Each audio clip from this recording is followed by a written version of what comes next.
The judge who judged everything us except her own life. My name is Elena. I've judged murderers. I've judged liars. I've judged people who destroyed other people's lives out of pure cowardice. And I never once judged myself. I'm a judge. I'm 74 years old. And I've spent 40 of those years seeing the truth in everyone else's life and none in my own mirror. That ends today. Because if there's one thing being at the end has taught me, it's that the only verdict that matters is the one you hand down to yourself. And most people never have the guts to deliver it. I want to tell you about a woman named Isabel. She was a lawyer, 41 years old, brilliant, ambitious, one of the sharpest minds that ever walked through my courtroom in 40 years. I met her on a complicated custody case in 2003. I watched her work for weeks. Preparation was flawless. Arguments were airtight. An extraordinary mind. One day, after a hearing ended, she caught up with me in the hallway. She said, "Your Honor, I admire you so much. I want to get where you are. What's the secret?" And I answered her with the same coldness I'd been answering everything with for 20 years. I told her the secret was work, discipline, never letting your guard down. I told her that great professionals don't do things halfway, that excellence requires sacrifice. She looked at me, nodded, and walked away convinced. 2 years later, I heard Isabel had gotten divorced. 4 years later, that her kids were living with their father. 6 years later, that she'd had a breakdown. I never knew for sure if it had anything to do with what I told her, but I never let myself off the hook for it either, because what I gave her that day wasn't wisdom. It was the same mistake I'd been making for 20 years, wrapped up in the packaging of authority. Right now, looking at you, I think about Isabel, and I wonder how many people are repeating that same mistake because someone in a suit with a title told them it was the right path. Maybe you are Isabel. Maybe you've spent years following a roadmap drawn by someone who didn't know where they were going either. And what hurts me most isn't that I was wrong. It's that I handed my mistake to someone who asked me for direction. That's what happens when you confuse professional success with wisdom about life. You start exporting your error like it's a model, and people adopt it because it comes from someone who made it without ever asking what it costs to get there. Let's talk about what you think matters. Your career. I spent 40 years believing my work was my legacy, that the verdicts I handed down were the measure of my life. And technically they are. But there's something nobody tells you about building an extraordinary career. It's addictive. Not the money, not the power, not the recognition. The feeling that what you do matters, that you are needed, that without you something doesn't work. That feeling is a clean, legal drug that society doesn't just allow, it applauds. And while you're injecting it, nobody warns you what it's costing. I had it all. At 48, I received a national award. The secretary shook my hand. Photographers, applause. That night I went home. The house was empty. I put the award on the shelf. I sat down on the couch, and for the first time in decades, with no files, no calendar, no role to play, I asked myself who I was, not the judge, not the ex-wife, not the mother who was always running late. Me. And I had no answer. That terrified me more than any case I'd handled in 40 years. A trophy on an empty shelf. That's the picture of success nobody shows you in the self-help books. I'm going to tell you something I've never told anyone. When my first grandchild was born, my daughter didn't call me first. She called her mother-in-law. I found out 2 hours later. I didn't say a word. I didn't even ask why, because deep down, I knew exactly why. She didn't call me first because she'd learned from a very young age that I was the last person to turn to in the moments that mattered, that I was for legal crises and problems that required arguments, but not for the 3 a.m. crying, not for fear, not for joy that needs to be shared with someone who is actually there. My daughter had learned to look for warmth somewhere else because mine was in short supply. And the worst part isn't that it happened. The worst part is how long it took me to understand why. I want to talk about the lie you're telling yourself. I know what it is because I told it to myself for decades. The lie that being strong and being close are incompatible. The lie that in order to be respected, you have to armor up. The lie that showing you need someone makes you less. It's a lie. It's a lie that society has been manufacturing for centuries, especially for women who want to occupy positions of power.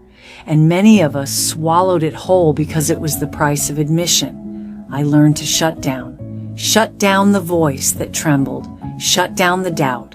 Shut down anything that sounded like emotion. Because in my world, feeling was losing. The problem is that when you shut down long enough, you forget how to turn back on. And one day you're sitting on your couch with an award on the shelf and you don't know who you are when nobody's watching. I need you to hear something important. Coldness is not professionalism. Distance is not strength. The armor you built to survive in hostile environments may be exactly what's preventing you from living. And the difference between the two is very hard to see from the inside. I didn't see it for 30 years. My husband tried to tell me in many different ways. Living with you is like living inside a trial where I never know the verdict. He said that after 10 years together. I didn't respond. I made a mental note. And I filed the conversation away like it was evidence without relevance. That's what people who live too much in their heads do. We catalog the pain instead of feeling it until the pain stops coming because the person who brought it left. There's something I did to my son that I have never been able to shake. He was 12 years old. He started writing stories, poems. He'd bring me pages with that mix of pride and fear that kids have when they show you something that truly matters to them. There was a blue notebook he filled completely in a year. He put it in front of me one afternoon. I told him I'd read it that weekend. I didn't read it that weekend. I didn't read it the next one. One day the notebook stopped appearing and he stopped bringing me pages. No fight, no tears, nothing. He just stopped. And I didn't notice for months. That is the thing I'm most ashamed of in my entire life. Not that he stopped showing me, that I didn't notice. I'd rather have made mistakes than have been so blind I couldn't see them while I was making them. There isn't a lawyer good enough to get you off for that one. Let me tell you something about the career you're building. Your career will not love you back. It will not hold your hand when things go wrong. It will not call to check on you. It will not be there when the silence becomes unbearable.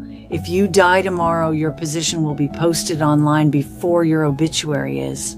Your clients will forget your name within a year. Your colleagues will rearrange their schedules within a week. And nobody at your funeral is going to stand up and talk about how many extra hours you put in.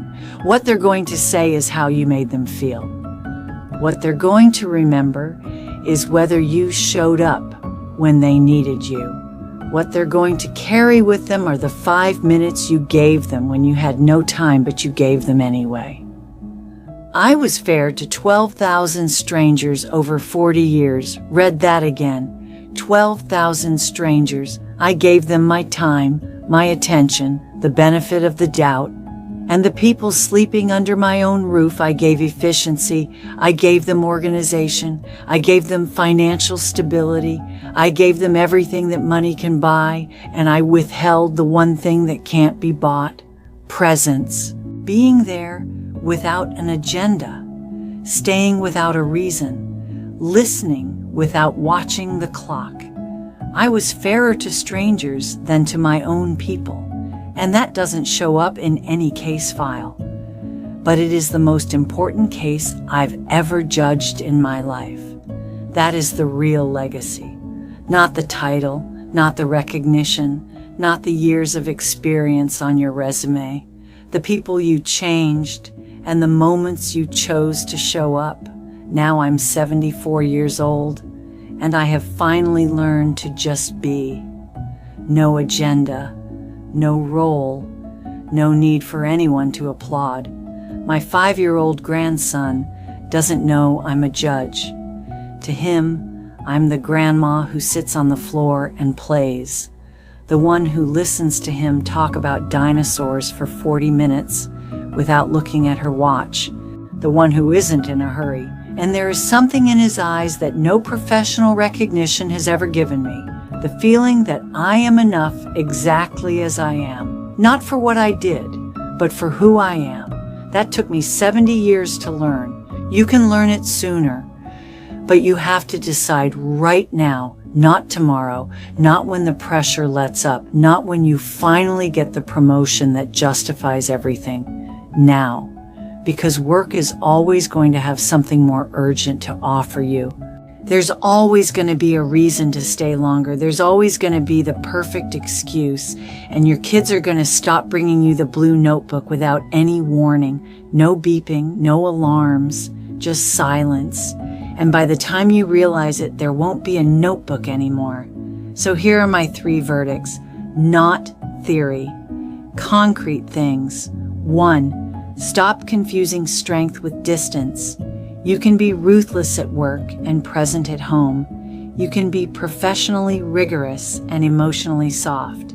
You can occupy every position of power you want and still be the person people call at 3 a.m. These are not incompatible. What is incompatible is believing you can build both at the same time without consciously choosing to. Presence is a decision. Every single day. 2. Notice what stopped showing up. My son's blue notebook, the calls I never made, the games I never attended. All of it happened in silence, without anyone warning me. Distance doesn't bleed. That's what makes it so dangerous. Pay attention to what is quietly disappearing around you. The kids who stop telling you things without making a scene. The partners who stop waiting for you without picking a fight. The friends who stop inviting you without any explanation.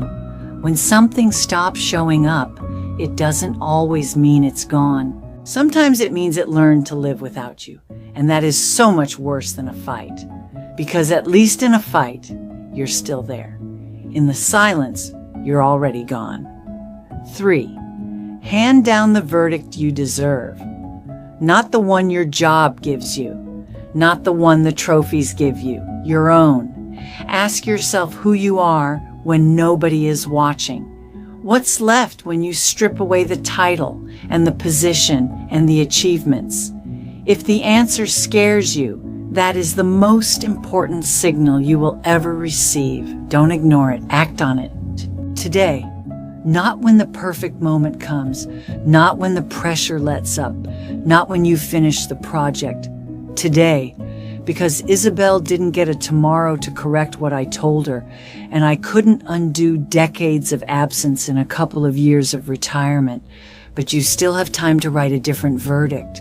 I have handed down 12,000 sentences, but the most important one I delivered 3 years ago, alone. In front of a mirror, on a Tuesday morning.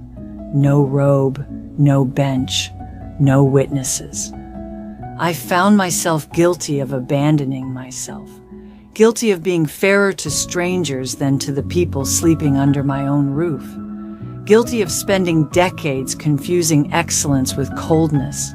And after reading the charges out loud, I did something I had never allowed anyone to do in my courtroom without sufficient evidence. I acquitted myself, because we are entitled to that too, to be wrong for a very long time, to carry it, and then to let it go, without needing anyone else to sign the verdict. That is also justice, the only kind that truly matters. Before I go, I'll leave you with one question. Not for me, for you. If tomorrow you were called to stand trial in your own courtroom, if you had to sit on that stand and listen to the people you love most, testify about how you lived, how you treated them, Whether you showed up when they needed you, what would the verdict be? Not the one your job delivers, not the one the awards deliver, not the one from the people who applaud you from a distance, the one from the people who actually know you, the ones sleeping under your roof, the ones who waited for you to come home, the ones who one day stopped waiting. That verdict, you can still change it. Mine is already delivered, yours isn't. Now it's your turn. When are you going to hand down yours?